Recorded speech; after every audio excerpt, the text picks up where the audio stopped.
There are two presentation tools that aren't as new as September 2017, came out a little bit earlier, but are excellent tools for both students and teachers.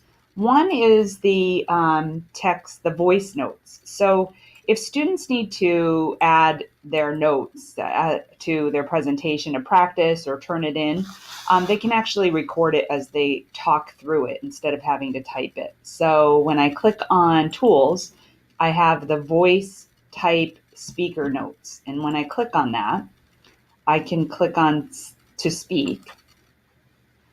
This will be a slide deck that highlights the new slides features by Google announced in September of 2017. So you can see this is I talked to it and it typed what I said. So this is a very nice feature. I always recommend that when teachers are asking students to submit slide decks for credit, that they actually put how they would present, what they would say in the notes. The nice thing about the notes feature dovetails into the second feature I wanted to talk to you about. This is true for teachers as well. There is a Q&A option. When you click on present, it'll just open the slide deck, but on the drop down, you can choose presenter view. So when I click on presenter view, it will not only start my slide deck, but it gives me an option to turn on the Q&A feature. Now, if you're using a projector, you can extend your screen and put the presentation on where the world can see, and you could be just looking at the notes. Or you can minimize this as you go through your presentation.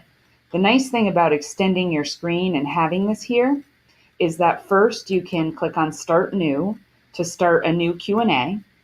When you do this, you're going to see on your slide, as you go through your deck, everyone's going to see this goo.gul slides X4 where they can ask a question. Now, what they will see here is this: when they go to that goo.gul, at any point in time, they can ask a question. How does this work? You can remove the option to ask anonymously, hit submit, and it says, how does it work? All right. So nobody sees the questions that anyone's asking. However, if you are using your screen extender and you have this view up, you can see the question here.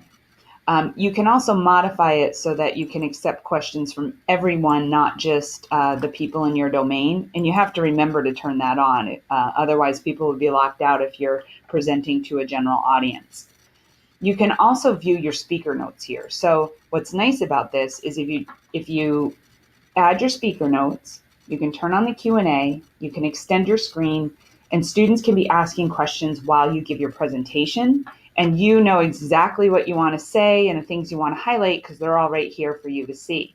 And then when you want to go to the next slide, you just click on next, and your next slide will appear in your speaker notes as well. And I don't have any speaker notes here, so that's why it's not appearing here. So it takes a little getting used to. I'm not going to lie. It's not like, quickly do it and it's perfect. I highly recommend that students and teachers practice using it. It's an invaluable tool. You also have the ability to go back in time on a presentation and look at previous Q&A sessions. So when let's just escape out of here.